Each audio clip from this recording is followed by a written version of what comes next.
So that's kind of my story on how powerlifting and becoming a weightlifter, bodybuilder, powerlifter has basically saved my life.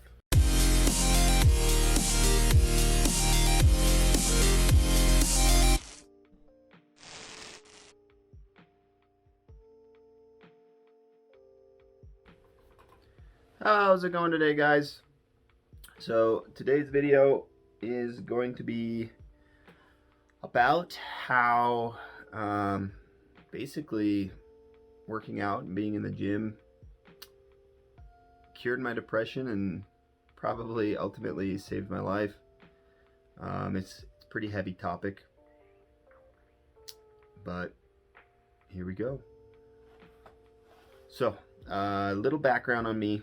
I was a baseball player growing up my entire life. As soon as I could walk, I was playing baseball. And baseball was my first love. Baseball was the thing that I really enjoyed to do. Baseball was me.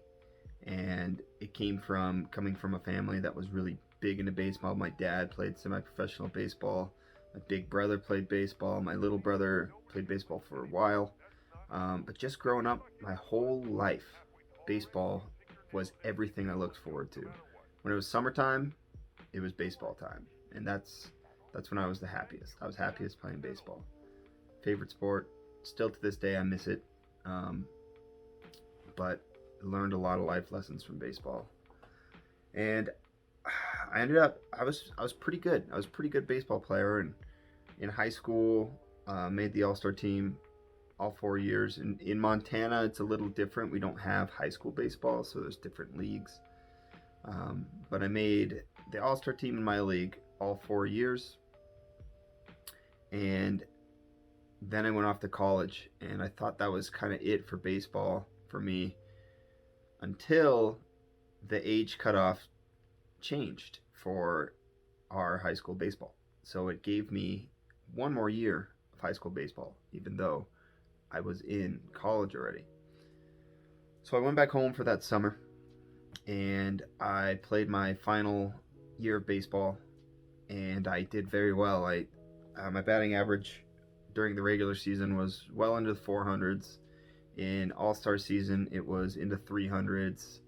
I was very fast. I had a lot of stolen bases, and really, my only downfall in baseball is that I was very undersized. I struggled with hitting the ball farther than the middle outfield. I had 2 home runs in my life. One of them was off of a hung curveball, and the other one was pretty much inside the Parker, just no errors. So very undersized, and I'll have some pictures for you guys just to show you how much I've changed from now to then. But basically, when I graduated high school, I was about 160 pounds. I started lifting after that final year of baseball in my freshman year of college.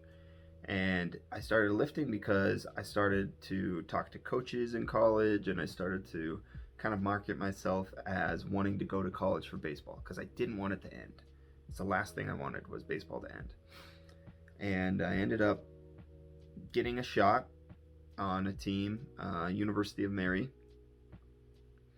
and the coach allowed me an offered walk-on, and I played the fall season. I broke my finger on that finger there, but I took a fastball to the finger, and that ended my fall season. So I played one game and reached a base, got an RBI, so I did my job.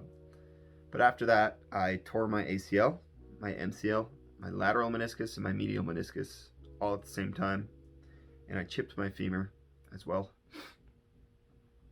And rehab, I got kicked off the baseball team because I did it playing intramurals. It was completely my fault. I signed a waiver, said I wouldn't, and I did anyway. So got kicked off the baseball team, was injured, was on crutches for essentially 6 months, and I fell into a deep depression. I got very depressed, and a lot of that spawned from I identified as a baseball player.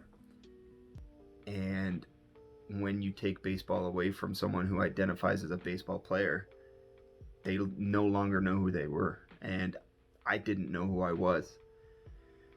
If I wasn't a baseball player, then what was I? Who was I? Where was I going? Why was I even in North Dakota? I came here to play baseball, and now I can't play baseball. So what am I even doing? And through that rehab, I basically had an unlimited supply of hydrocodone.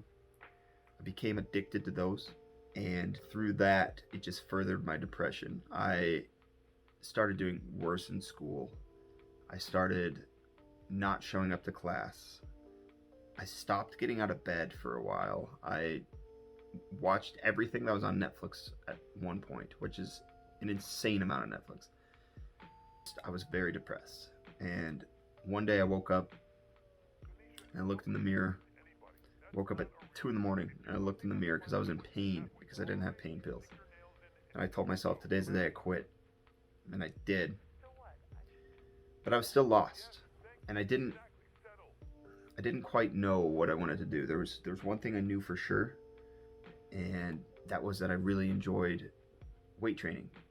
I enjoyed being in the gym. I enjoyed that challenge of pushing myself. So that's what I focused on. I started going to the gym.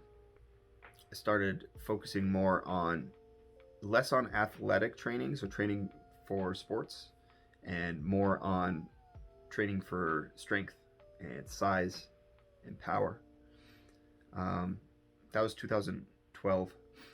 After my rehab, I started taking it very serious in 2013, 2014.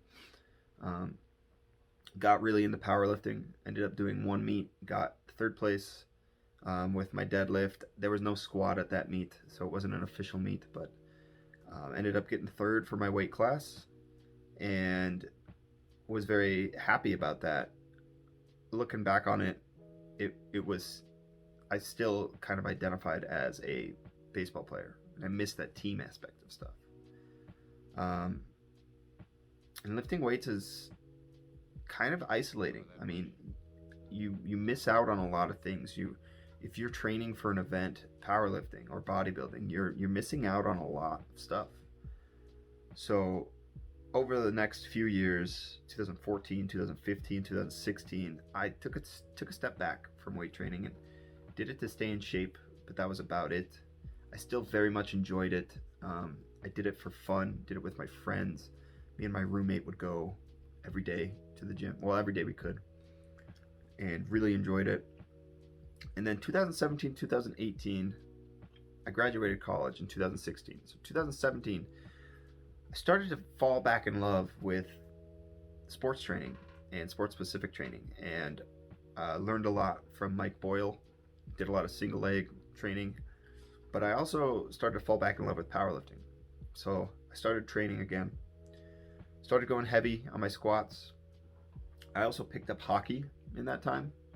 And in 2018, I ended up tearing my meniscus again. And being in that place before, I knew how to handle it a lot better. I ended up not getting depressed. I think I took 2 pain pills. That was it. And then I threw the rest away. 2019, 2018, end of 2018, I moved back to Bozeman, Montana. I was in Hamilton, Montana, working down there as a strength coach. And I moved back to Bozeman, get a very serious girlfriend who is now, proud to say, my fiance. I'm going to get married in a year. I'm very excited. And 5 years had gone by since I graduated college. 5 years since my junior year of college at MSU, Montana State University. And I found this paper that I wrote. I was going through my Google Drive, deleting old documents. And I found this paper, and in my 5-year plan, it says, I want to graduate. I want to get my master's degree, which I'm very close to doing right now. And I want to compete in a bodybuilding show. And reading that made me realize that I can shift my identity from being an athlete to being a bodybuilding athlete, to being a powerlifting athlete. And that's exactly what I did. And at the beginning of this year, 2020, I wrote down some goals. And one of those goals was to do a bodybuilding show. And I've been in relentless pursuit to do that since I started my basically my training for that show in January.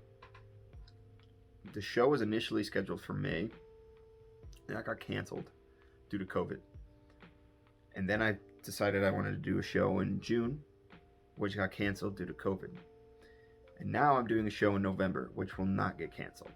And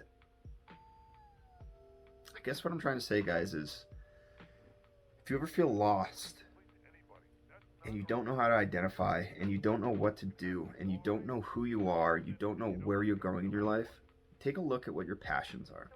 Take a good look at what you actually enjoy doing. For me, that's fitness. For me, that's staying fit. For me, that's challenging myself to be better every day. For you, it could be coding.